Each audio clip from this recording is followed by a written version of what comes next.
Hey everybody, Mr. Kowalczyk here. So this is our 2.3 section about proving theorems. This is the third section of Unit 2, deductive reasoning.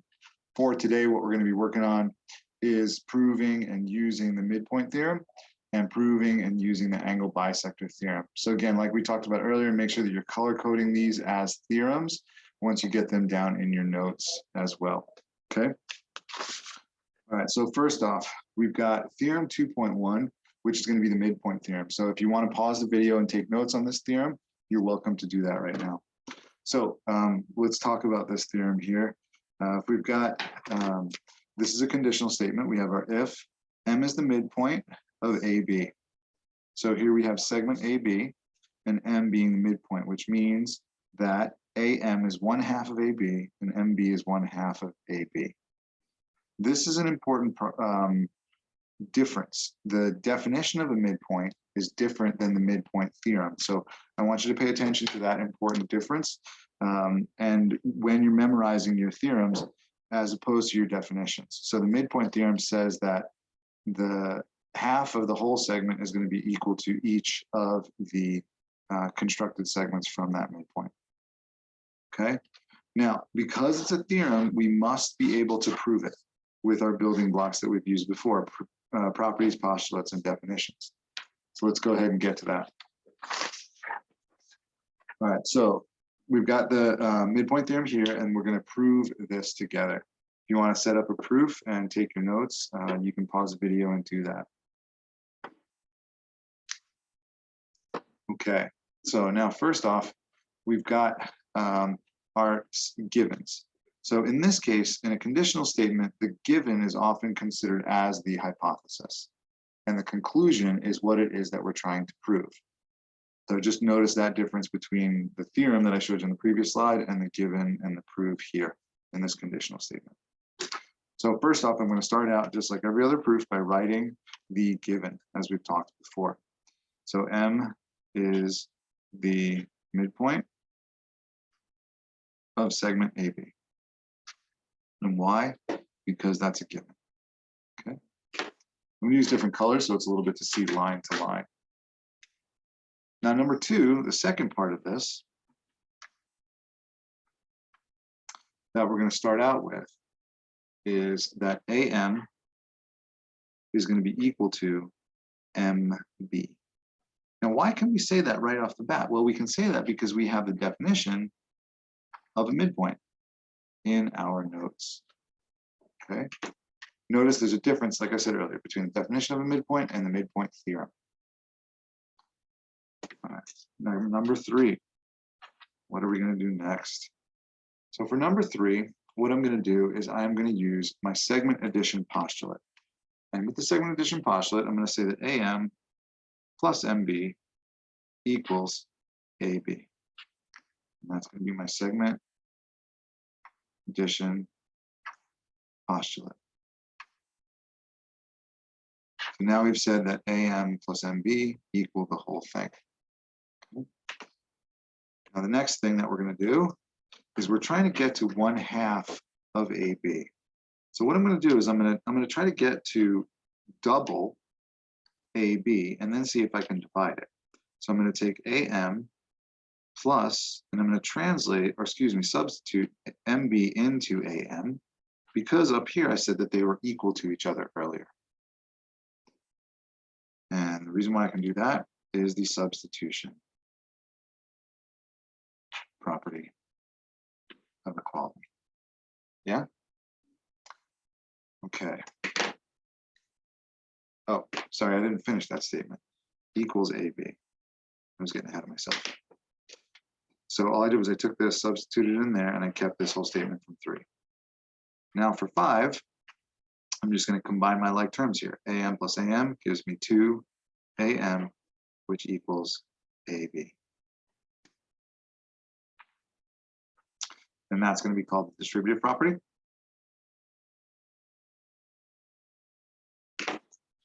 It's, if you want one other way to think about it is, even if we do the opposite of distribution that we normally think of, we're still distributing in this situation.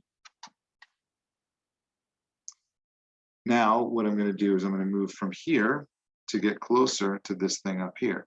Well, the way to do that is to divide both sides by 2. And if I do that, then I'm going to have AM is equal to 1/2 AB. And that's going to be my division property of equality.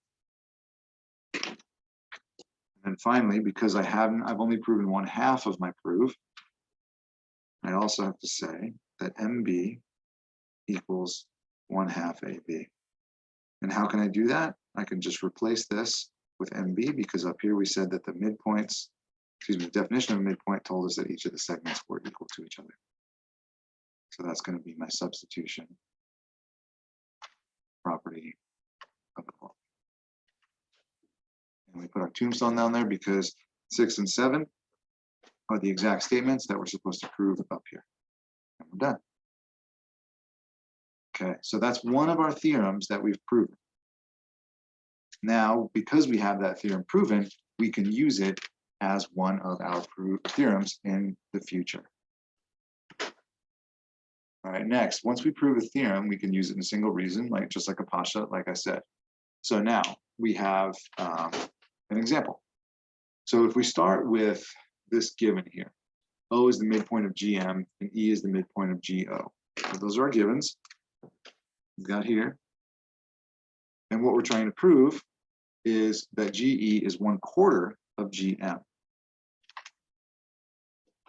Now, I'm going to give you this opportunity. Pause the video, see if you want to have a go at this proof on your own, okay? If you feel like you're ready, great. If not, then you can just keep rolling with the video, and I will explain it to you. So what I'm going to do here is I'm going to start out with GEOM. Those are the 4 points that are on the same line segment, okay? And I'm going to notice that since I have O being the midpoint of GM, that this segment here is going to be congruent to this segment here.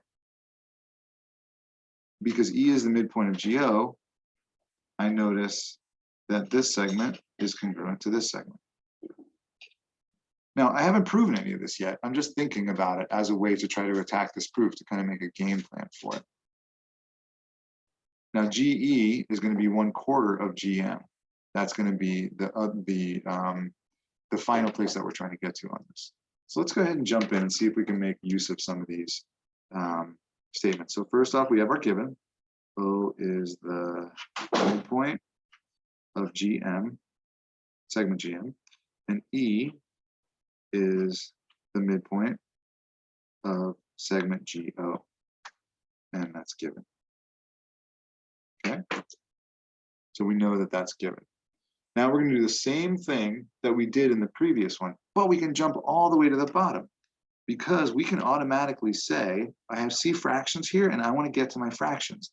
So what I'm going to do is I'm going to say that GO is equal to 1/2 of GM, and that OM is equal to 1/2 of GM. And what's my reason for that? Well, the midpoint theorem, which we just proved. And now theorem, sorry, I spelled that wrong. This is REM, theorem. We just proved the midpoint theorem, so we can use it in this proof. All right, now let's jump in. We have 2, so now we'll move on to 3. If I take GM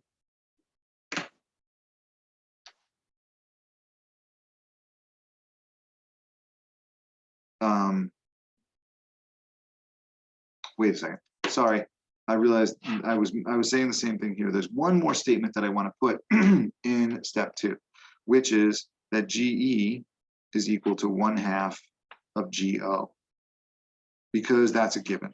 E is the midpoint of GO, therefore the midpoint theorem works for all 3 of these statements. I apologize, should have included that in there. All right, so now let's go ahead and move forward. Well, what am I going to do? I'm going to take, if I have my GO here, and I have it here, what I'm going to do is I'm going to take this thing here that's equal to GO and substitute it right in there.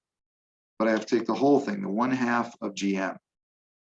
So now I'm going to start with this statement here and rewrite it with the substitution property. GE is equal to 1/2 of this thing, which was GO, and is now 1/2 of GM. That's my substitution property of equality. Okay. Now this 1/2 to there. GE is equal to 1/4 GM, which is exactly what we're trying to prove. And what's my reason for that? The distributive property. It's been proven. Now, some of you might be thinking that's the multiplication property, Mr. Kowalczyk. You multiplied right there. It's not the multiplication property of equality, because when I use the multiplication property, I have to multiply the same thing on both sides of the equal sign. Right? That's when you're trying to get rid of a fraction or multiply by 2 on both sides. In this case, since we only multiplied on one side, that's when we use the distributive property. Okay, so just note that as well. So for this one, we use the midpoint theorem, and that was a theorem that we're now able to use in our reason. All right, now, this is our last one. Theorem 2.2 is our angle bisector theorem. Okay, so we've got our if and then or then, which is going to be our prove and our given. Sorry, our given and our prove. So let's go ahead and jump in. One, we've got our given, which is ray BX is the angle bisector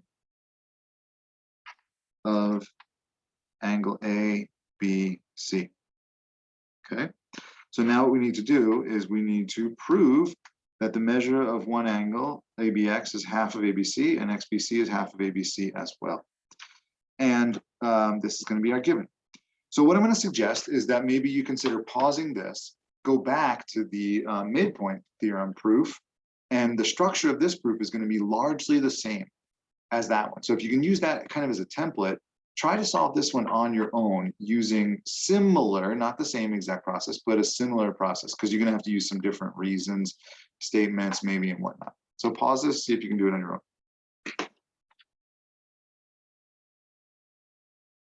Okay, so let's go ahead and jump in. Step 2. The measure of angle ABX is equal to the measure of angle XBC. Let's do some color coding here just so we can keep this straight. ABX and XBC. So those are the angles we're talking about. Okay. Now, why can we say that? Because of the definition of angle bisector. Okay. Very similar to the previous one. Step 3. The measurement of angle ABX plus the measurement of angle XBC is equal to the measurement of angle ABC. And what is that? That's our angle addition postulate. Oh, postulate has a P, not a B. All right, step 4. What do we have next? Well, we're going to do the same substitution that we did in the midpoint, same kind of substitution. Measurement of angle ABX plus the measurement of angle ABX, because these two are equal to each other, is equal to the measurement of angle ABC. And that's our substitution property of equality. Okay, so let's do the color coding just to make sure we understand. We got XBC and we have ABX. Now we have ABX and ABX. So we just replaced one orange for yellow because we know that they're the same. All right, step 5. Thanks for hanging in there. You're doing a great job. Step 5 says we add this together and we get 2 measurement of angle ABX equals measurement of angle ABC. And what's that rule? That's our distributive property. Okay. All right, now 6. what do we do next? We divide measurement of angle ABX is equal to 1/2 measurement of angle ABC. And there it is. We've got our first part of our proof that we've done so far. Okay, that's going to be our division property of quality. And our final step, measurement of angle XBC is equal to 1/2 measurement of angle ABC. And that's substitution because they are equal to each other. Property of quality. Been proven. Okay, so now we've proven the angle bisector theorem. Just like we did in the previous one, we can use it in problems and or proofs. Okay, so now let's think about this in terms of a problem. Let BD be a bisector of angle ABC. Okay, BD is our bisector, and ABC is the main angle. The measure of angle ABD is x squared minus 9. ABD. And the measure of angle ABC is 12x plus 36. Now ABC is 12x plus 36. So that's going to be this whole angle as 12x plus 36. And I'm being asked to solve for the measure of angle DBC. Okay, so that's right here. What is that? So we can say by the angle addition postulate that the measurement of angle DBC plus the measurement of angle ABD is equal to, do I have an orange pen? Yes, I do. The orange angle, 12, or the measurement of angle ABC. So now we can replace what we know. We know 12x plus 36 equals x squared minus 9 plus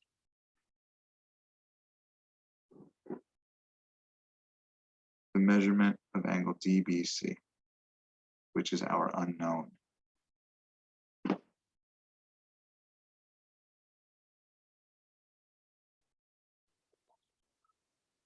All right, so our unknown is the measure of angle DBC. And now what we can do is we can solve for the measure of angle DBC. Okay. Well, how do we do that? We know from our theorem, because the bisector, these two angles are congruent to each other. So then this measure of angle DBC is also going to equal x squared minus 9. And now we have 2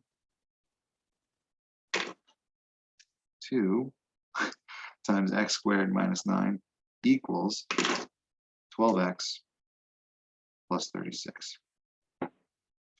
So I'm just going to go ahead and use brown for the rest of it so I don't have to keep going with colors. But what I notice is that this is 2, this is even, and that's even. I'm going to divide by 2 on both sides. This cancels, this becomes 6, and this becomes 18. Now I have x squared minus 9 equals 6x plus 18. And this becomes a lot easier.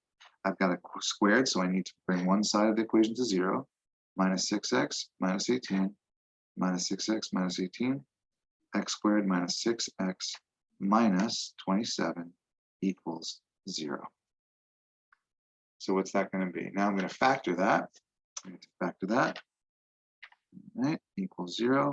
I have x, let's speed this up a little bit, is going to be minus 9 and x plus 3. X minus 9 equals 0, x plus 3 equals 0. X is equal to 9, x is equal to 3. Okay, so I have 2 possible answers, but I need to plug them both in to x squared minus 9 to see which value is going to work. So the measure of angle DBC is equal to x squared minus 9. The measure of angle DBC is equal to x squared minus 9. All right, And now I'm going to plug my two values into each of these. Oops, sorry, that's a -3. So I have the measure of angle DBC is equal to 9 squared minus 9, which is equal to 81 minus 9, which is equal to 72 degrees. Measure of angle DBC. So I did that correctly. Let's see what this one works out to be. Measure of angle DBC is equal to -3 squared minus 9. So then that gives me the measure of angle DBC is equal to 9 minus 9 equals 0. And we can't have an angle measurement of 0 because we had said earlier that our angle measurement is equal to between greater than 0 and less than 180. So therefore, this is an extraneous solution, which means that -3 is the extraneous solution, and therefore the measure of angle DBC is equal to 72. Okay, and that's my final answer. All right, so I'm going to stop there, and this is this is exactly proving theorems, and I will see you in class, and we'll do some practice problems. Hope this helped out, and have a good night.